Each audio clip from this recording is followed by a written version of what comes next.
જય શ્રી કૃષ્ણ, જય શ્રી વલ્લભ. રાધે કૃષ્ણ સત્સંગમાં આજે વૃત્રાસુર ચતુશ્લોકી વિશે જોઈશું. પણ તે પહેલાં આપ રાધે કૃષ્ણ સત્સંગમાં જોડાવા માંગતા હોય તો લાઈક કરજો, શેર કરજો અને સબસ્ક્રાઈબ કરજો, જેથી આવતા નવા તમામ પ્રસંગો આપના સુધી પહોંચી શકે.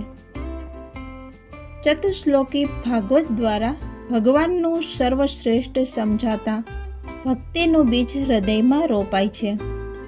માટે ચતુશ્લોકી ભાગવતને ભક્તિ બીજ કહ્યું.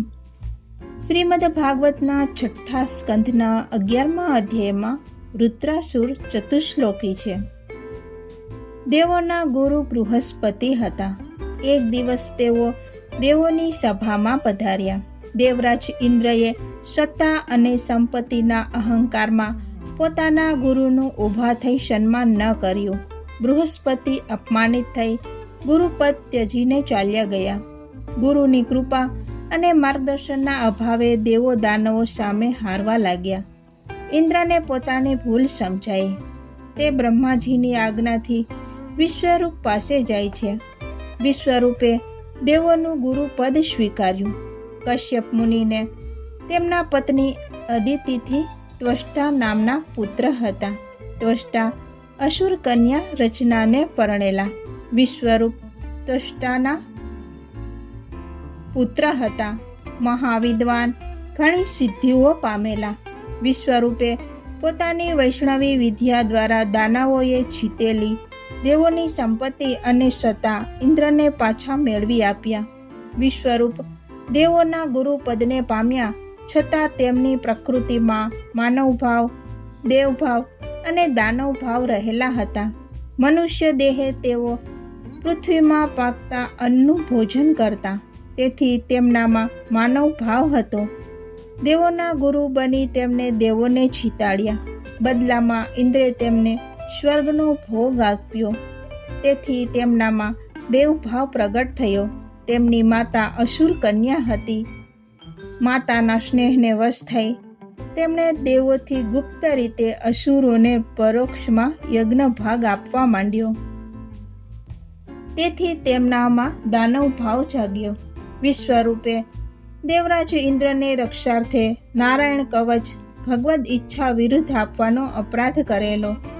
ઇન્દ્રને ખબર પડી કે વિશ્વરૂપ ગુપ્ત રીતે દાનવોનો પક્ષ લઈને તેમને યજ્ઞ ભાગ આપે છે.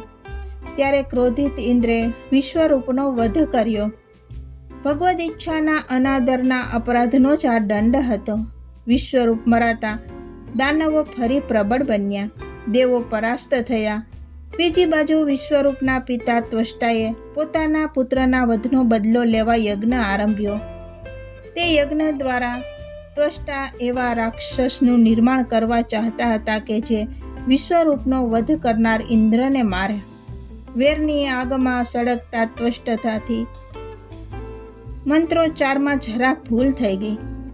તેના કારણે ઇન્દ્રને મારે તેવો શત્રુ જન્મવાને બદલે યજ્ઞકુંડમાંથી ઇન્દ્રથી મરે તેવો શત્રુ જન્મ્યો. અસુર પ્રગટ થયો. તે દેખાવમાં તો ભયંકર હતો જ, પણ જન્મતા જ વધવા લાગ્યો અને વધતો જ રહ્યો. તેથી તેનું નામ વૃત્ર પાડ્યું. તે અસુર્યોનીનો હોવાથી વૃત્રાસુર કહેવાયો. આ વૃત્રાસુર પૂર્વ જન્મમાં રાજા ચિત્રકેતુ હતા. તેમને નારદ, અંગિરા જેવા મહર્ષિના સત્સંગથી બ્રહ્મ જ્ઞાન થતાં ભક્તિ પ્રાપ્ત થયેલી. ભગવાન શેષજીની કૃપાથી રાજા ચિત્રકેતુ વિદ્યાધર થયા.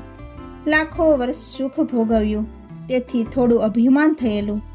એક દિવસ વિદ્યાધર ચિત્રકેતુ વિમાનમાં બેસીને કૈલાસ પર્વત ઉપર ગયા.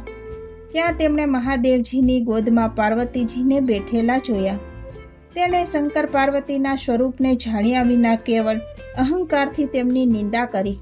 મહાદેવજી હસીને મૌન રહ્યા, પણ પાર્વતીજીએ ચિત્રકેતુનું અભિમાન ઓગાળવા આસુરીઓની ધારણ કરવાનો શાપ આપ્યો. ચિત્રકેતુને પોતાના અપરાધનું ભાન થયું. સજા સ્વીકારી ક્ષમા માગી, દયા ન માગી. ચિત્રકેતુ બીજા જન્મમાં વૃત્રાસુર થયા. પૂર્વ જન્મનું સ્મરણ રહ્યું ભક્તિ બીજ હતું. અપરાધ નિવૃત્ત થતાં ભક્તિ સ્ફુરી. ઇન્દ્ર વૃત્રાસુર અને દાનવોના આતંકથી અત્યંત ભયભીત થઈ જાન બચાવવા ભગવાનના શરણે ગયો. ભગવાને આજ્ઞા કરી કે સાબરમતીના કિનારે દધીચી ઋષિ છે, એમને વિનંતી કરો, તેમના હાડકાનું વ્રજ બનાવજો, તેનાથી વૃત્રાસુર હણાશે. ઇન્દ્રે વિશ્વકર્મા પાસે વ્રજ બનાવડાવ્યું. દાનવો સાથે ખૂંખાર જંગ નર્મદા કિનારે છેડાયો. ઇન્દ્ર અને વૃત્રાસુર સામે આવી ગયા. દાનવોને ભાર પડ્યો, પીઠ વાળીને ભાગવા લાગ્યા. ઇન્દ્રએ તેમને ઘણું સમજાવ્યા પણ ન માન્યા. ઇન્દ્ર અને વૃત વચ્ચે જંગ જામ્યો. ઇન્દ્રની ગદા નિષ્ફળ ગઈ. ઇન્દ્ર અકળાયો, મૂંઝાયો. વીર વૃત્રે સામે ચાલીને ઇન્દ્રને કહ્યું કે વ્રજનો ઉપયોગ કરો. વૃત્રને મરણનો ભય ન હતો. તેને આનંદ હતો કે આ અસુર દેહ નાશ પામતા ફરી પ્રભુ મળશે. ભક્તિનું આ એક પરિણામ છે. જીવનમાં સતત જગદીશની ઝાંખી અને મરણમાં માધવનું મધુર મિલન. વૃત્રની નિર્મળ ભક્તિએ વૃત્રને ભગવાનના સાક્ષાત દર્શન થયા. વૃત્રાસુરે 4 શ્લોકથી પ્રભુની ભક્તિ માંગી. તે 4 શ્લોક એટલે વૃત્રાસુર ચતુશ્લોકી. પ્રભુ પ્રસન્ન થયા. પ્રભુ અંતર્ધ્યાન થતાં ફરી ઇન્દ્ર સાથે વૃત્ર પૂરા બળથી લડ્યો. તે ઇન્દ્રને ગળી ગયો. ઇન્દ્રે વજ્રથી વૃત્રનું પેટ ચીર્યું. બહાર આવી વજ્રથી તેનું મસ્તક છેદી નાખ્યું. વૃત્રને સૌને દેખાતા ભગવદ્ ગતિ પ્રાપ્ત થઈ. વૃત્રનો જન્મ યજ્ઞથી કર્મથી થયો. તેનો નાશ વજ્રથી જ્ઞાનથી થયો અને હૃદયમાં રહેલી ભક્તિથી ભગવત પ્રાપ્તિ થઈ. વૃત્રાસુર ચતુશ્લોકીમાં ભક્તિના ફળનું નિરૂપણ છે. ભગવાને જીવના હૃદયમાં વાવેલું ભક્તિનું બીજ ભક્તના હૃદયમાં દ્રઢ થઈ અંકુરિત થાય. ભૌતિક વનસ્પતિના બીજની દ્રઢતા તથા વૃદ્ધિ સૂર્યતાપ અને જળથી થાય. ભગવદ ભક્તિનું બીજ દ્રઢ કરવા પ્રભુ તાપ અને સંતાપ આપે. લૌકિક હેતુથી ધર્મ, અર્થ, કામ એ 3 પુરુષાર્થમાં રચ્યા પચ્યા જીવને આ 3 પુરુષાર્થોમાં નિષ્ફળતા અપાવી તેમનો ત્યાગ કરાવે, તેમના વળગણમાંથી છોડાવે, સાથે સાથે સ્વ અને સ્વજન સંબંધી સંતાપ કરાવે. આવા તાપ સંતાપથી ભક્તિના બીજને દ્રઢ કરી શ્રવણ, કીર્તન અને સ્મરણ રૂપી જળનું સતત ચિંતન કરાવે. તેથી પ્રભુમાં પ્રીતિ થતાં સેવા દ્વારા અલૌકિક ફળ મળે. ભક્તિના બીજ રોપણથી વૃક્ષ પર ફળ આવવા સુધીના ભક્તિના વિકાસની આ સમગ્ર પ્રક્રિયા શ્રી મહાપ્રભુજી ભક્તિવર્ધિની ગ્રંથમાં સમજાવે છે. શ્રી મહાપ્રભુજી રચિત ચતુશ્લોકી અને વૃત્રાસુર ચતુશ્લોકીમાં પૂરું ભાવ સિદ્ધાંત સામ્ય છે. આથી આચાર્ય ચરણોએ વૃત્રાસુર ચતુશ્લોકી ઉપર પણ ટીકાઓ લખી છે. આ સાથે જ આપણે આજના રાધે કૃષ્ણ સત્સંગને અહીં શ્રી વલ્લભના ચરણોમાં સમર્પિત કરીએ. ફરીથી મળીશું નવા સત્સંગની સાથે. જય શ્રી કૃષ્ણ, જય શ્રી વલ્લભ.